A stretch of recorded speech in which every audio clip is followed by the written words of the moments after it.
Now today we are going to start with chapter number 1, infinitives and gerunds. Infinitives and gerunds के बारे में पढ़ेंगे. सबसे पहले हम infinitive start करते हैं.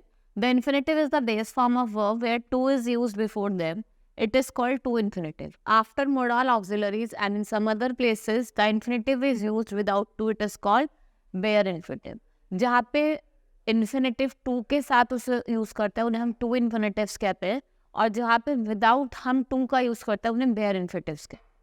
ठीक है, अब हम बात करेंगे टू इन्फिनेटिव की. The infinitive is the base form of the verb. It is the form which appears in the dictionary entry where to is use before the base form. It is called to infinitive.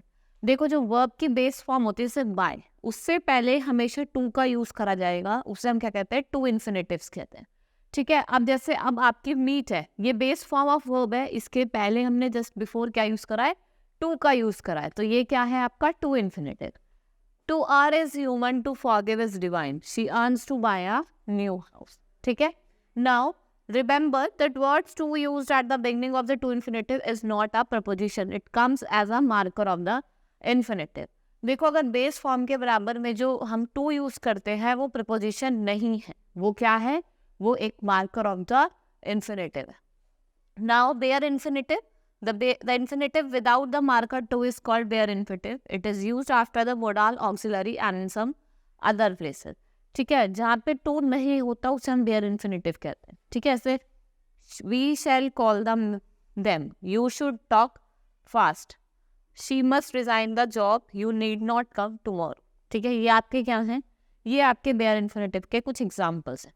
Now other than after the modal auxiliary, the bare infinitive is used after some principal verbs like bid, watch, let, hear, help, may or see. ठीक है, जैसे for example I bade him go, he let him go. देखो, इसमें जो I bade him go, not I bade him to go. ठीक है, ये नहीं कहा कि not I bade him to, उसने क्या कहा है? I bade him to go.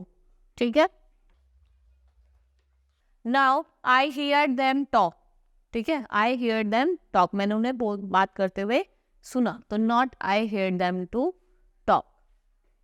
Now infinitives are non finite verbs. If the form of verb changes with a change in tense और changes with the number and person of the subject, it is a finite verb. Infinite never change their form, so they are non finite verb. जो infinitives होते हैं वो अपनी form कभी change नहीं करते, इसलिए हम उन्हें क्या कहते हैं? नॉन फाइनाइट वर्ब्स कहते हैं. Now जेरेंड्स. Gerunds are verbal nouns. They are verbs in form but nouns in function. ये verb की form में होते हैं लेकिन function किसकी तरह करते हैं? noun की तरह function करते हैं. They are formed by adding ing in the base form of a verb. इसमें जो base form of a verb होती है सी का, तो इसमें हम क्या कर देते हैं? meet हो गया, इसमें हम क्या जोड़ देते हैं? ing add कर देते हैं. ठीक है, for example, like infinitive, gerunds are also non-finite verbs. Gerunds are noun. They can be subject and object in sentence. ठीक है, इनके सेंटेंस में ऑब्जेक्ट भी हो सकता है, सब्जेक्ट भी हो सकता है. और जेरेंड्स जो होते हैं वो हमारे क्या होते हैं? बेसिकली वो हमारे नाउन होते हैं. देखो रीड है, इसमें हमने क्या जोड़ दिया? ing. Reading is a good hobby. She like swimming. She is good at cooking.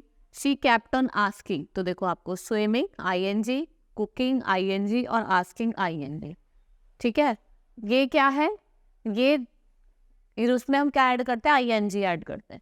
Now although the finite is a form of verb, it can be used as nouns. As infinitive can be used in the place of gerund. हम infinitive को gerunds के place पे भी use कर सकते हैं. जैसे for example, dancing is her passion. ठीक है, डांसिंग, लेकिन हमने यहाँ पे करा infinitive to dance. Dancing is her passion, ये तो आपका gerund हो गया क्योंकि इसमें ing आ रहा है. ठीक है, इसमें क्या रहा है? To dance is her passion. Dance करना उसका पैशन है, तो वो क्या हो गया? आपका इन्फिनेटिव हो गया. ही लाइक्स पेंटिंग, जेरेंड हो गया. He likes to paint. Verb base form के साथ क्या आ रहा है? टू आ रहा है, तो ये आपका क्या होगा? इन्फिनेटिव हो गया. Now the gerund and the present participle. Both the gerund and the present participle have same form ing added to the base form of the verb. दोनों में क्या होता है? दोनों में ing हम ऐड करता है किसमें? बेस फॉर्म ऑफ वर्ब पे. जो वर्ब की बेस फॉर्म होती है जैसे वॉक, टॉक, इसमें हम किसका यूज करते हैं? ing का यूज करते हैं. The gerund is a noun that is present participle is generally used as a verb and a adjective. जो generally हम किस फॉर्म में यूज करते हैं? In the form of verb and a adjective, ठीक है। Running is a good exercise, ये तो क्या हो गया आपका जेरेंड हो गया, एंड शी इज रनिंग, वो क्या कर रही है, भाग रही है, तो ये क्या हो गया आपका पार्टिसिपल हो गया। Running buses do not stop hair, he does not like running in the morning, ये क्या हो गया आपका जेरेंड हो गया, ठीक है। एक्सरसाइज है, the exercise you have to do yourself, ठीक है। Hope you understood the chapter, that's all for the today, thank you.